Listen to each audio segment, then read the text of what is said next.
अनेक ग्रंथ इस पुस्तक में छिपे हुए हैं। इस ग्रंथ में अक्षर नहीं हैं। इन आंकड़ों में अलग अलग पैटर्न छिपे हुए हैं। तो सीरी भूवलय इस ग्रंथ को देखना होगा। यह विश्व का 8वां आश्चर्य है, ऐसा तत्कालीन राष्ट्रपति डॉक्टर राजेंद्र प्रसाद जी ने कहा है। सीरी भूवलय इस ग्रंथ की रचना कर्नाटक में 9वीं शताब्दी में सन 820 से लेकर 840 के बीच में हुई है। इस्लामी आक्रांता आने को अभी बहुत समय है। कर्नाटक में राष्ट्रकूटों का राज्य है। सारी संस्कृति फल फूल रही है। ऐसे वातावरण में जैन मुनि कुमुदेंदु ऋषि जी ने इस ग्रंथ की रचना की। इस ग्रंथ की खासियत क्या है? तो जो साधारण ग्रंथ होते हैं वे ग्रंथ हम वर्णमाला के अनुसार पढ़ते हैं, अल्फाबेट्स में पढ़ते हैं, अक्षरों में पढ़ते हैं। इस ग्रंथ में अक्षर नहीं है। इस ग्रंथ में आंकड़े हैं। और वो आंकड़े भी कैसे? तो वो आंकड़े 27 बाय 27 ऐसे चौकोन में, स्क्वायर्स में, वो सारे 1 से लेकर 64 तक आंकड़े उसमें दिए हुए हैं। अब इसको अगर समझना होगा तो जैसे सुडोकू एक क्विज है, उसको हम उसकी ठीक से रचना करते हैं, उसी प्रकार वो छोटा होता है। ये 27 बाय 27 के स्क्वायर में दिए हुए आंकड़े हैं। अब इसकी विशेषता क्या है? इसकी विशेषता यह है कि इन आंकड़ों में अलग अलग बंध छिपे हुए हैं। बंध छिपे हुए यानी पैटर्न छिपे हुए हैं। और वो पैटर्न के अनुसार अगर हम जाएं तो उसमें से एक एक ग्रंथ निकलता है। उदाहरण के लिए यहां पर अगर 4 लिखा है और मैं हिंदी में पढ़ रहा हूं इस ग्रंथ को, तो 4 यह क ख ग घ, तो 4 मतलब घ है, तो मैं उसमें घ लिखूंगा। अगला अक्षर उस पैटर्न के अनुसार 27 आता है। अब 27 से हिंदी वर्णमाला में र है, तो घ र, तो घर से कुछ अर्थ बनता है।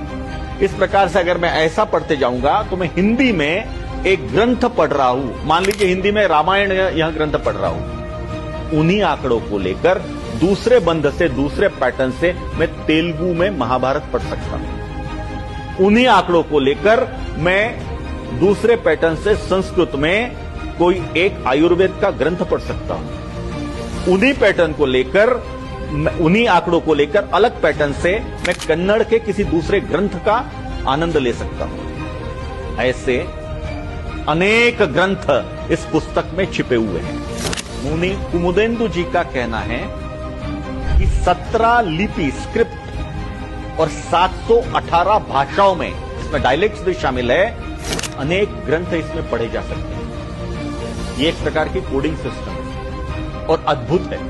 हम कल्पना कर सकते हैं कि 9वीं शताब्दी में सन 820 से 840 के बीच में एक जैन मुनि इस प्रकार की कोडिंग से अलग अलग भाषाओं में अलग अलग ग्रंथ की रचना करते हैं।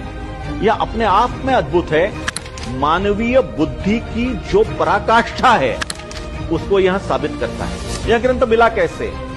तो उसका बहुत बड़ा एक इतिहास है। धर्मेंद्र शास्त्री जी के पास यह ग्रंथ था वगैरह, ऐसा उसका बहुत बड़ा इतिहास है। लेकिन उससे भी महत्वपूर्ण है कि यह ग्रंथ, ऐसा कहा जाता है कि 64,000 पृष्ठों का था, जिसमें से मात्र 1270 पृष्ठ आज के समय उपलब्ध है। और आज 21वीं शताब्दी में भी इस ग्रंथ को पढ़ने के लिए अत्याधुनिक तकनीक का प्रयोग करके, उस तकनीकी के माध्यम से उसको पढ़ने का प्रयास करके, अलग अलग एल्गोरिदम बनाकर भी इस ग्रंथ को पूर्ण रूप से पढ़ना, डिकोड करना संभव नहीं हो रहा। अनेक स्थानों पर सीरी भूवलय का अध्ययन करने के लिए विशेष केंद्र बनाए गए, जिसमें आईटी के एक्सपर्ट, आईआईटी के पढ़े हुए ग्रेजुएट्स, इनका समावेश किया गया है।